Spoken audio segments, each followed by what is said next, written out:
히브리서 12장. 길을 개척한 이 모든 사람들, 이 모든 노련한 믿음의 대가들이 우리를 응원하고 있다는 말이 무슨 뜻인지 알겠습니까? 그들이 열어놓은 길을 따라 우리가 앞으로 나아가야 한다는 뜻입니다. 달려가십시오. 절대로 멈추지 마십시오. 영적으로 군살이 붙어도 안 되고 몸에 기생하는 죄가 있어서도 안 됩니다. 오직 예수만 바라보십시오. 그분은 우리가 참여한 이 경주를 시작하고 완주하신 분이십니다. 그분이 어떻게 하셨는지 배우십시오.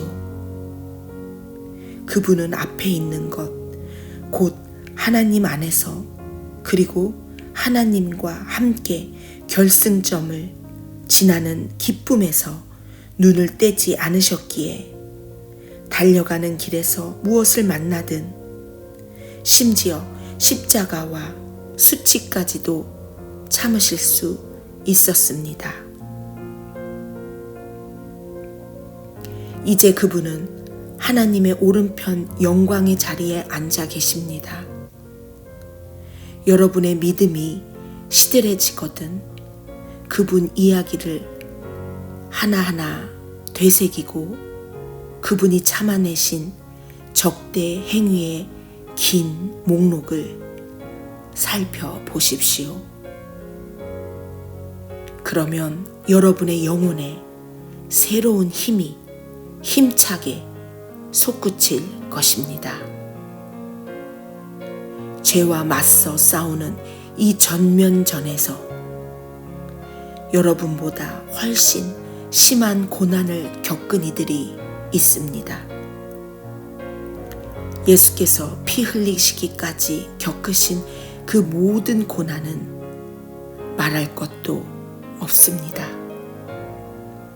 그러니 낙심하지 마십시오.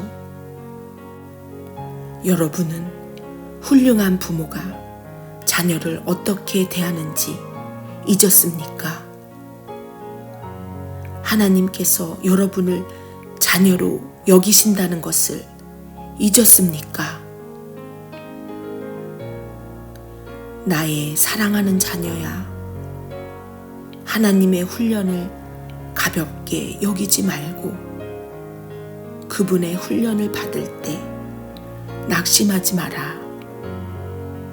그분은 사랑하는 자녀를 훈련하시고 품에 안으신 자녀를 징계하신다.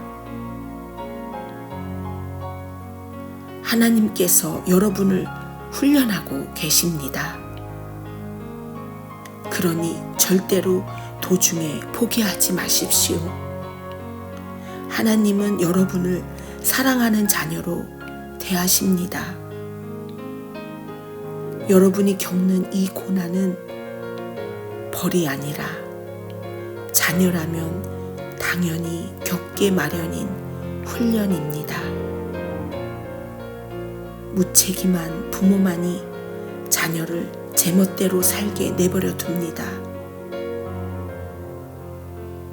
하나님이 무책임한 분이시면 좋겠습니까? 우리가 부모를 존경하는 것은 그들이 우리를 버릇없게 놔두지 않고 훈련하기 때문입니다. 그러니 우리가 참으로 살고자 한다면 하나님의 훈련을 받아들여야 하지 않겠습니까?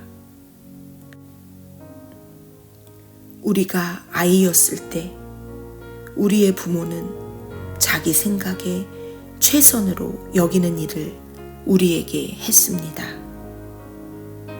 하나님께서는 진정으로 우리에게 최선이 되는 일을 하고 계시며 우리를 훈련시켜 하나님의 거룩하심을 따라 최선을 다해 살아가도록 하십니다. 당장은 훈련이 즐겁지 않으며 본성을 거스른다고 느껴집니다.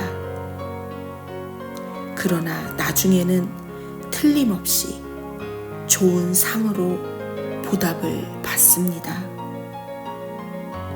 잘 훈련받은 사람만이 하나님과의 관계에서 성숙한 열매를 얻기 때문입니다. 그러니 수수방관하며 빈둥거리지 마십시오. 꾸물거리지도 마십시오. 먼 길을 달려갈 수 있게 길을 정비하십시오. 그래야 발을 헛디뎌 넘어지거나 구덩이에 빠져 발목을 삐는 사람이 없을 것입니다. 서로 도우십시오. 그리고 힘을 다해 달려가십시오. 서로 화목하게 지내고 하나님과 화평하게 지내도록 힘쓰십시오. 그러지 않고서는 하나님을 결코 뵙지 못할 것입니다. 아무도 하나님의 자비하신 은혜에서 떨어져 나가는 일이 없게 하십시오. 쓰디쓴 불평이 잡초처럼 자라고 있지는 않은지 예리하게 살피십시오. 엉겅퀴 한두 포기가 뿌리를 내리면 순식간에 정원 전체를 망칠 수도 있습니다. 에서 증후군을 조심하십시오. 잠깐 동안의 욕구 충족을 위해 평생 지속되는 하나님의 선물을 팔아넘기는 일은 없어야 합니다.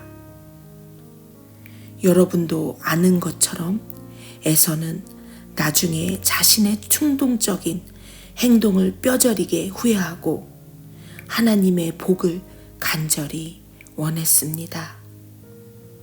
하지만 때는 이미 너무 늦어서 아무리 울고 불고 해도 소용이 없었습니다.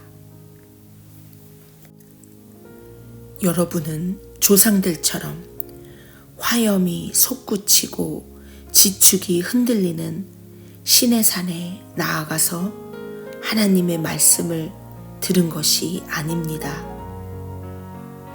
여러분의 조상들은 천지를 울리고 영혼을 뒤흔드는 말씀을 듣고서 벌벌 떨며 하나님께 멈추어 달라고 빌었습니다. 그들은 짐승이라도 그 산에 닿으면 죽을 것이다 라고 하신 말씀을 듣고서 어찌나 무서웠던지 꼼짝도 못했습니다. 모세도 두려워 떨었습니다. 그러나 여러분의 경험은 전혀 다릅니다. 여러분이 이른 곳은 시온산, 곧 살아계신 하나님이 머무르시는 도성입니다. 그 보이지 않는 예루살렘은 축제를 벌이는 수많은 천사들과 그리스도인 시민들로 북적대는 곳입니다. 그곳에서 하나님께서는 우리를 심판하시고 그 심판은 우리를 의롭게 합니다. 여러분은 새 언약, 새로 작성된 헌장을 하나님께로부터 받아 우리에게 전해주시는 예수께로 나와왔습니다. 그분은 이 언약의 중재자이십니다. 아벨이 당한 죽음은 복수를 호소하는 살인이지만 예수가 당한 죽음은 은혜의 선포입니다. 그러니 이 은혜의 말씀에 귀를 막지 마십시오. 땅에서의 경고를 무시한 자들이 벌을 피할 수 없었는데 하물며 우리가 하늘의 경고를 거역한다면 어떤 일이 일어나겠습니까? 그때에는 그분의 음성이 땅의 뿌리까지 흔들었지만 이번에는 하늘까지 흔드시겠다고 분명히 말씀하셨습니다. 마지막으로 한 번 더 하늘 끝에서부터 땅 끝까지 철저하게 흔들겠다. 마지막으로 한 번 더 라는 표현은 철저하게 정리하시겠다는 의미입니다. 역사와 종교의 온갖 쓰레기를 치우시겠다는 것입니다. 그것은 흔들리지 않는 본질적인 것들을 말끔히 정돈된 모습으로 서 있게 하시려는 것입니다. 우리가 무엇을 받았는지 아시겠습니까? 흔들리지 않는 나라입니다. 우리가 얼마나 감사해야 하는지 아시겠습니까? 감사드릴 뿐 아니라 하나님 앞에서 깊은 경외감이 넘치는 예배를 드려야 합니다. 하나님께서는 냉담한 방관자가 아니십니다. 그분은 적극적으로 정리하시고 태워 버려야 할 것은 전부 불사르십니다. 모든 것이 깨끗해질 때까지 그분은 결코 멈추지 않으실 것입니다. 하나님, 그분은 불이십니다.